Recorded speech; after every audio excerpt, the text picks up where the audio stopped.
Olá, começamos agora mais uma edição do TRT Entrevista. Hoje recebemos aqui no estúdio o desembargador aqui do TRT de Mato Grosso, o Agmar Peixoto, para falar de um assunto muito atual, que são os trabalhadores das plataformas digitais. Este assunto, inclusive, foi tema de um livro lançado pelo desembargador, fruto de seu trabalho de mestrado. Desembargador Agmar Peixoto, quero agradecer muitíssimo sua presença aqui no TRT Entrevista. Eu que agradeço, Zequias, muito obrigado a todos que nos ouvem, um bom dia, honrado pelo convite. Desembargador Agmar, quando falamos de plataformas digitais, do que nós estamos tratando, na verdade? O que é isso? As plataformas digitais são a nova versão, né, do capital organizado e agora em plataformas, face à tecnologia. E a exemplo da Uber, da iFood, do 99, são trabalhadores que usam o aplicativo dessas plataformas para prestar serviço. Eles encontram o trabalho, às vezes, sem até conhecer o seu próprio empregador. É uma realidade nova deste mundo digital, não é isso? É uma realidade nova. E promovida essa realidade pela tecnologia, principalmente pela internet. É o que nós chamamos de Revolução 4.0? Sim, é a Revolução 4.0. A Revolução 4.0 tem todas as características de uma nova relação, uma nova revolução que veio revolucionar, inclusive, como o trabalho é prestado. Perfeito. Doutor Agmar, e qual que é o cenário desses trabalhadores que atuam em plataformas digitais? Qual que é a realidade do dia a dia deles enquanto trabalhadores que são?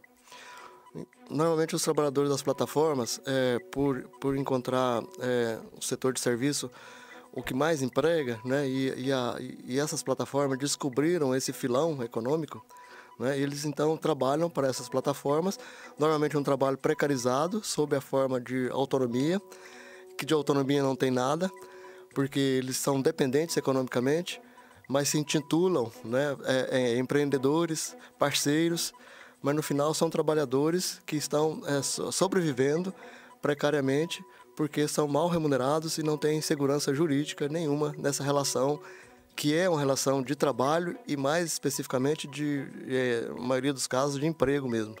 Quando você fala que é um trabalho precarizado, é um trabalho que não tem direitos mínimos, é isso? Isso. Na verdade, essas plataformas oferecem o serviço pelos aplicativos, eles se candidatam, mero clique, né, principalmente quanto aos entregadores e quanto à Uber e outras, né, inúmeras outras. Eles se apresentam para o trabalho e, como não tem exclusividade, trabalham para complementar a renda, na maioria dos casos, porque eles têm vários aplicativos aos quais eles se subordinam ou até pensam que não se subordinam, mas se subordinam quando se propõem a fazer o trabalho. É um trabalho subordinado, porque é um trabalho em que, muito embora não tenha a figura do chefe, né, esse chefe está subtendido através dos algoritmos, né, que acompanha a jornada, acompanha onde eles estão e acompanha a sua própria prestação. Muito embora a plataforma não se visualize desse jeito. É uma tendência do mundo moderno esse trabalho por aplicativo, doutor? É uma tendência, porque como nós estávamos falando da Revolução 4.0, né, os doutrinadores falam que nós vivemos revoluções quando muda, por exemplo, a descoberta de novas fontes de energia ou a nova divisão do trabalho e também um novo poder, né? Nós temos para a Revolução 4.0 todas essas circunstâncias. Diríamos que na Revolução Industrial a fonte energética foi a do carvão. Nós podemos comparar hoje que a fonte energética que está movimentando tudo isso aí é a internet hoje. E a nova divisão do trabalho é uma divisão em que o trabalho massivo é feito precariamente, né? Hoje em dia, então, essa visão do trabalho dessa forma fez também uma revolução. É uma revolução, diríamos assim, um novo proletariado que está sobrevivendo sob essa ilusão do empreendedorismo ou da parceria. São pessoas que não são empreendedores, na sua visão? Não são empreendedores, porque hoje, para ser empreendedor, você tem que ter sua independência econômica. Normalmente, esses trabalhadores não têm essa independência econômica. Eles trabalham para sobreviver e sem os direitos mínimos, como o seguro, como o pagamento da Previdência, porque eles não pagam a Previdência, porque aproveita esse dinheiro para necessidades básicas, como a própria alimentação, moradia. Isso porque há previsão que eles possam recolher o INSS, mas não o fazem, é isso? Isso, há previsão, né? Quando eles se intitulam autônomos e vão trabalhar dessa forma, eles deveriam pagar, né, para ter os direitos mínimos, no caso de acidente com o motociclista, por exemplo, né? O motociclista, se ele se acidenta hoje na entrega, ele vai para a fila do SUS. Ele não tem nenhuma garantia como, por exemplo, auxílio-doença da Previdência ou uma aposentadoria por invalidez decorrente do acidente, né? Ele acaba sobrevivendo de ajudas de amigos, de familiares. De amigos, de familiares, né? E normalmente ficam, quando acontece isso, se sujeitam aí para os hospitais públicos, né? Sem nenhuma... não digo que não terão assistência, claro que terão, né? Que o SUS está aí para também socorrer as pessoas que realmente precisam, né? E tal, e não tem essa proteção. Mas é mais sofrido, né? Um trabalhador que, se tivesse um direito mínimo, ele não estaria nessa condição. Eu quero avançar nesse ponto da legislação futuramente, mas quero entender também como é que a Justiça do Trabalho tem analisado esses casos que acabam chegando, para julgamento. Qual que é a visão macro das decisões hoje da Justiça do Trabalho sobre a questão do trabalho por aplicativo? Sim, nós temos uma divisão muito grande na jurisprudência. Tem vários tribunais que reconhecem essa relação, mas é uma situação muito complicada, porque hoje esses trabalhadores já não têm... Se a gente for pegar um trabalhador desse que entra, a hora que você vai instruir essa causa, você vai produzir essas provas, eles não conseguem comprovar, por exemplo, todos os elementos da subordinação jurídica clássica, que era a subordinação, né? Aquela dependência ali física, aquele interagir entre trabalhador e empregador, tudo isso deixou de existir. Você está dizendo os requisitos para se configurar aquilo como emprego. Como emprego, né? Então, para eles está muito difícil essa classificação, porque eles têm vários empregos, né? Vários prestadores vários tomadores de serviço, né? Para trabalhar para várias plataformas, por exemplo. Aí já não tem aquela exclusividade que às vezes é exigida, né? Não dá a compatibilidade de horário. Ou seja, do ponto de vista jurídico, não é possível, na maioria dos casos, que eles se enquadrem como empregados dessas plataformas. Exatamente, porque o enfoque ainda na maioria dos juízes, que quando instruem essas causas, é classificá-los naquela subordinação clássica e que não existe mais hoje nas plataformas. Então, e uma visão mais moderna de outros juízes é que estão dizendo que não se exige mais todos os requisitos, né, da subordinação clássica, porque na subordinação clássica exige que todos os requisitos estejam presentes, né? Na subordinação, por essa visão mais progressista, eles exigem apenas um requisito desses. E qual seria esse requisito? A dependência econômica. Perfeito. Quando você vê que o trabalhador ali ele está trabalhando economicamente dependente, já poderia se fazer uma presunção de que ali há a relação de emprego. Porque ele, na verdade, não é um parceiro e não é um empreendedor, ele é um empregado. Na sua visão, é necessário haver alguma regulamentação? É necessário que o Congresso se debruce sobre o tema para tentar compreender melhor esses trabalhadores e colocá-los dentro do mercado de trabalho formal? Sim, exemplo da pandemia, quando nós tivemos a pandemia, teve uma regulamentação, porque os trabalhadores, principalmente os entregadores, fizeram... o break dos aplicativos, né? Eles fizeram uma espécie de greve e essa greve ela foi muito bem acolhida dentro da sociedade, porque na pandemia quem estava trabalhando realmente eram eles, os trabalhadores, e sem nenhuma proteção. Para você ter uma ideia, veio uma lei nesse momento da pandemia que regulamentou, mas regulamentou pelo mínimo e fora do direito do trabalho, regulamentou dentro do direito civil. E o que essa lei ela fez?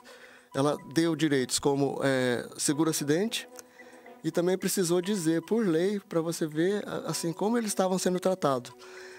Precisou dizer por lei que eles tinham direito a ter água potável do tomador de serviço e banheiros. Ele não tinha nem como usar os banheiros, né? Faltava o mínimo. Faltava o mínimo. Essa lei, então, veio, regulamentou isso, deu esse seguro para eles, que foi o principal para eles, né? E também, inclusive, um prazo para eles para ter a convalescência, né, de eventual acidente, para voltar para o trabalho. Eles não tinham isso. Acidentava, já estava fora do mercado. Essa lei, ela tem vigência ainda hoje ou não mais? Não, ela vigorou apenas, estava expresso na lei, apenas no período da pandemia. Aí acabou a pandemia, eles agora estão sem proteção nenhuma. Inclusive no Congresso agora, eles se movimentaram de novo e eles tiveram no início agora desse mês uma reunião, uma sessão pública lá na Câmara dos Deputados, em que os sindicatos compareceram e vários segmentos da sociedade que estão acompanhando todos esses trabalhadores compareceram também para auxiliá-los e para encaminhar um projeto de uma regulamentação mínima que seja. Um ponto que é tratado por pessoas que criticam essa visão é de que se você começar a regulamentar, o custo pode aumentar e a oferta de trabalho pode diminuir. Qual a sua visão em relação a isso? Na verdade, isso é um mito, né? As plataformas, elas não vão perder. Afinal, elas vão ganhar, porque elas vão ter colaboradores mais motivados, colaboradores que estarão ganhando, que têm uma proteção mínima e que poderão prestar um serviço de mais qualidade e que eles também, inclusive a OIT, a Organização Internacional do Trabalho, e a própria ONU, a ONU mesmo tem uma agenda 2030.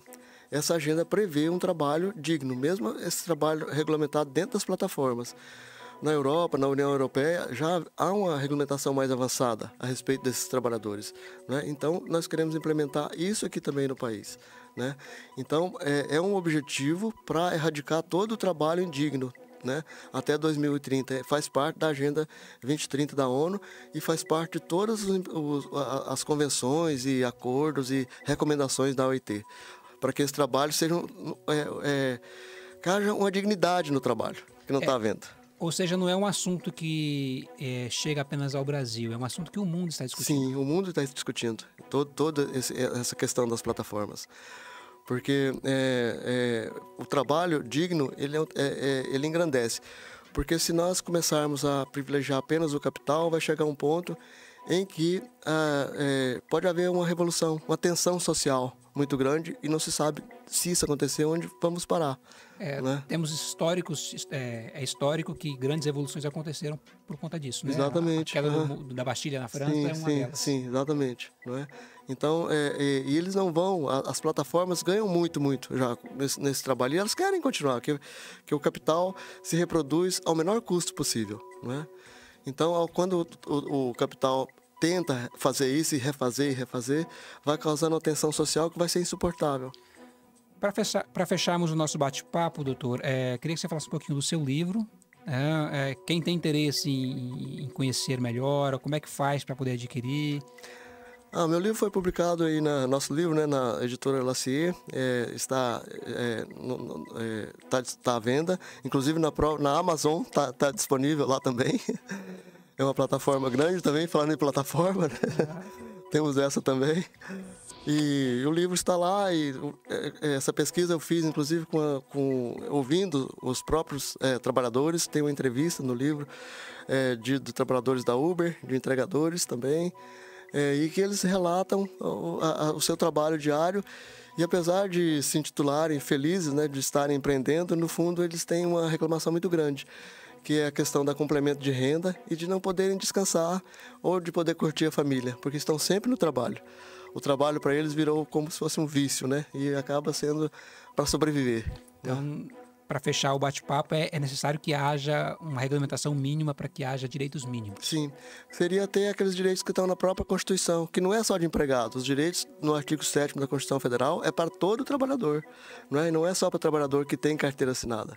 Então, o grande mote desse livro é para que se aplique aos trabalhadores de uma forma geral, que regulamente que todos os trabalhadores, independentemente do vínculo, tenham direito a férias, a 13º, a seguro, né, de acidente e a seguro da Previdência Social.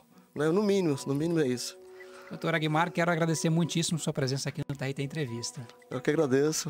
Muito obrigado por me ouvir e dar essa oportunidade. E assim chegamos ao fim de mais uma edição do TRT Entrevista. Lembrando que você pode ouvir novamente ou assistir esse bate-papo no YouTube do TRT de Mato Grosso, youtube.com/TRT Mato Grosso, e também na Rádio Agência do TRT. O endereço trt23.jus.br/radioagência. Espero você na próxima edição. Um abraço e até mais.